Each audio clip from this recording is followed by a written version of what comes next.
What's up, guys, and welcome back to Blitz FC channel. I'm me and Martin. Hope you're all doing great. First of all, happy New Year to all of you, and I hope the New Year has been good to you guys so far, because it's been good to Chelsea. We started the New Year with a bang, with lots of goals to us, so beating Preston at home 4-0 in the FA Cup, and yeah, it's been a good start. It's been a very good start. The game didn't start in the way that we had hoped it would start, but it ended well. So yeah, let's get straight into the details. So Nicholas Jackson is off to AFCON. That takes place this January.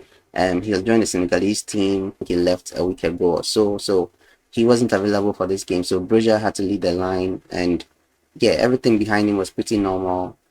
Cole Palmer behind him. I'm Sterling on the right, Modric on the left, and then in midfield, Caicedo and Enzo holding it down in midfield. The new face in the lineup was Alfie Gilchrist, because he had a full debut start in this game, and he deserves it after the performance he put in the few minutes that he came on against Luton, preventing them from equalizing, and we won the game. So he deserves it. He deserves this game. I think he played about 60 minutes in this game, and he was good. He was good. His performance for me was good, and he was linking up with Raheem Sterling on the right side very, very well, especially in the first half of the game. He came off a little bit in the second half with Thiago Silva, but yeah, in the first half when he was on, he was doing very, very well with Raheem Sterling. And yeah, the game didn't start really in our favor, because I felt like we didn't start the game well. In the words of Pochettino, we started very sloppy, and I thought there was more that we could have done in that game. But Preston came into this game wanting to win. They knew that they were coming against a Premier League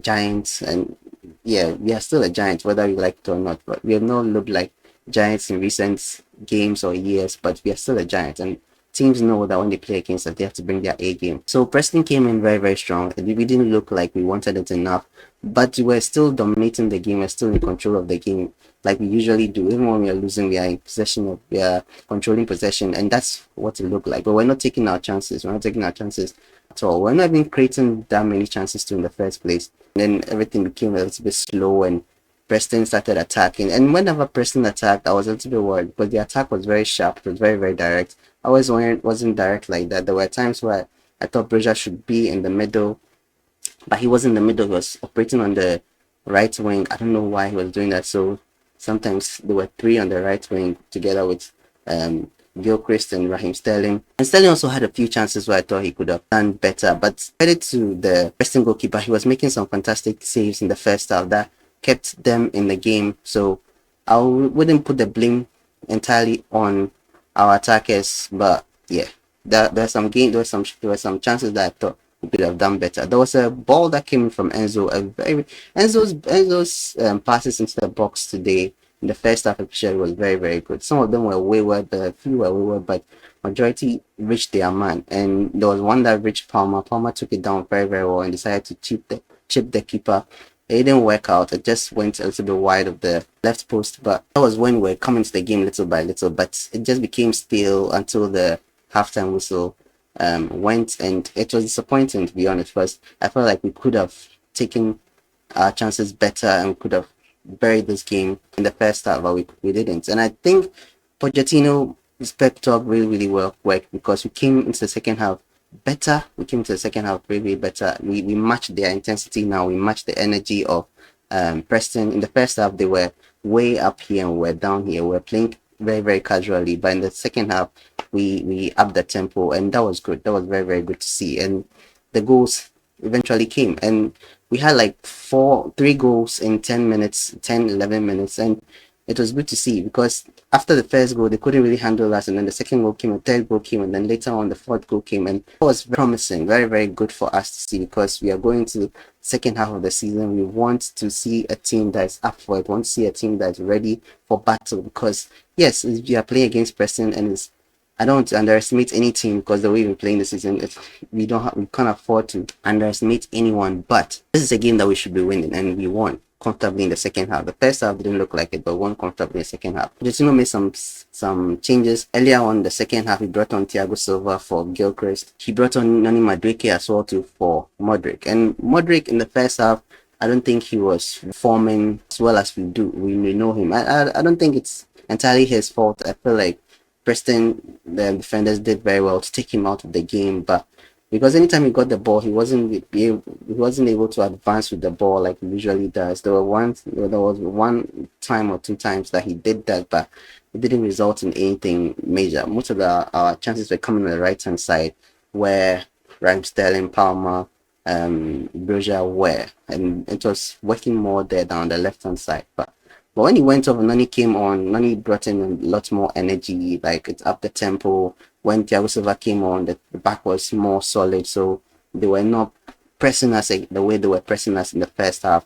And then our goal started coming. The first goal came from Broja, and I feel like this goal took pressure off Broja, because in the first half he was struggling. He was really struggling in the first half to get a chance off or a shot off in the first half. In the second half, after he scored a goal, he came alive a bit and he was trying more things after the goal. And it was a very good goal. A cross came in from Malo Gusto, and Broja was just, it was this kind of glancing header goals, and it was a very good goal. The Preston keeper was nowhere near to save it, and it was good. We were off the mark from there, and he was happy to see the pressure was lifted. Even his interview at the end of the game, he was saying that those kind of goals are the kind of goals that takes pressure of the players, and it makes him relieved a bit, because whether I like it or not, we haven't brought in any striker yet. The January transfer window is open. We haven't brought in any striker yet, but he's the one leading the line. Him and Kuku are going to be leading the line for us, and I feel like he's the one going to be mainly leading the line, and Kuku is going to be either supporting him or behind him, because Kuku is still recovering, even though he's been playing more and more in games. But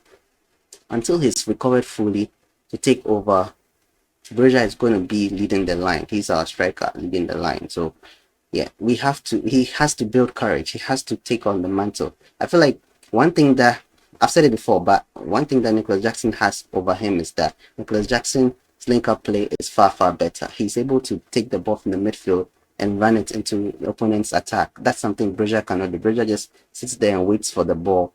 It's not a bad thing though, but Nicholas Jackson offers more going forward. Just that the finishing on from two of them is the issue. But yeah, we hope there's an improvement with Broja as the games go on, especially when Kuku comes into the fray and then they start linking up, and hope it does well. The second goal came from Thiago Silva. Like, he was completely unmarked. A free header from Opama corner, a very good corner. Weren't taking that good corners in the first half, but the second half it became better, and then we got a goal out of it. And Thiago Silva, very good header, little bit like how Drogba headed the ball, but just in a different angle, very slightly, but just in the same direction. And it was, I'm talking about Didier Drogba's header in the Champions League final. It just looked a little bit like it, but it was a good goal, a very, very good goal from him. He came off the bench, and not long after he scored a goal. And yeah, so the first three goals came in the 10 minutes, 11 minutes span, and then after that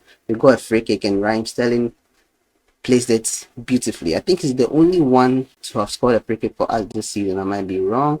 I don't think I'm wrong, but I think he's the only one who has scored a free kick for us this season. And I mean, it's not the best. It's not the best. We don't really have any striker or any player that we can say this player is guaranteed to score for us, like how Willian used to do, like how Alonso used to do. I miss those players. I really miss those players in terms of free kick, like how Lampard used to do. Like, we've had very, very good free kick takers. There was a time that we had a lot of players in the squad that could take free kicks, a lot of players, but we don't have those players anymore, and now we just have Sterling.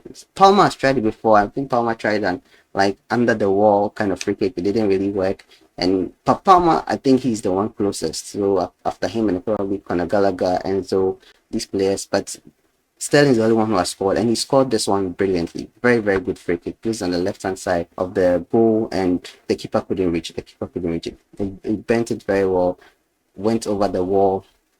Very, very good angle, very good power behind it, and it just dipped, and the keeper couldn't do anything about it. Good goal, very, very good goal from Sterling. So that happened between the 58th minute to the 69th minute, I think. So it's like 11 minutes window, and it was comfortable from there, very, very comfortable from there. And getting to the end of the game, Enzo added a fourth one, and this one I didn't really understand, because when you watch it first, it seemed like it was offside. And then they started playing the replay. And when they played the replay, it was very clear that the Preston defender was playing onside, and it was a very good goal from him. It was neatly worked though. I think it was between Caicedo and then Raheem Sterling dribbling through, and the ball fell to Enzo, and he was able to put it into the net. So in the replay, you could see there was they didn't need to even put a line there. They didn't need to put any ruler or anything there. You could just see that the player in red was playing the player in blue onside, and the player in blue was Enzo. So I don't know why it took such a long time. It took about 3 or 4 minutes to come to a decision. I don't know whether it works the same in the Premier League as it does in the FA Cup. I know they are using the same tools, but it seems like it's implemented differently. I don't know, but because even the replay, everything looks different, and I don't know whether the referees are different. I don't know, but this one took a long time. It was in the Premier League, this thing would have been called long ago because it's very, very obvious. But yeah, so we won the game 4-0, and yeah, good debut for Alfie Gilchrist, and then another debut also for Michael Golden. He came on very late in the game, and he almost could have scored. 17-year-old Michael Golden from the academy, very good player. I saw something about him on the Chelsea Youth Twitter page, and I decided to check him out. He's a very good player. He almost scored when he came on. I think he was focused enough. It was Noni Madueke that cut in from the right side, and I think it was deflected and fell to Michael, and he could have scored on his first debut for the men's team. That could have been very, very good. He even came on with a smile on his face. You could see how this is why I like when the Coban players, that the academy players, get into the men's team and they are doing well. Like they play for the badge, but it doesn't work like that all the time. I'm not going to mention names, but yeah. So it was a good game, very, very good win for Chelsea, and I hope the season continues like this. I just hope we can carry on the momentum. We don't start games like when we started in the first half. If we were playing against a bigger team, we would be punished. But we learned from a mistake. The pep talk that Pochettino gave in the halftime was good. It's energized the players, it motivated them, and they came on second half, performed much, much better. Very, very good win. So now we qualified the 4th round of the FA Cup, and we'll see who we meet next. But yeah, good win at Chelsea, and hoping it continues into the season. So that's been my review of the game. I hope you liked it. I hope you enjoyed it. I've changed some things in my background. This is the color football of the game. I put the banner at the top instead of it being here. These are some of the changes I'm trying to do in the new year. I'm going to be more serious in uploading videos this year. I'm going to be uploading regularly, at least every week. I'm going to be dropping 2 videos, so stay tuned for that. And yeah, thank you so much for watching this review. Let me know your thoughts and comments in the comment section down below. Thank you so much for watching this video. If you're not subscribed yet, kindly subscribe. It helps the channel a lot. Give the video a like if you watched this far, and yeah, I'll see you guys in the next one. So until then, stay safe.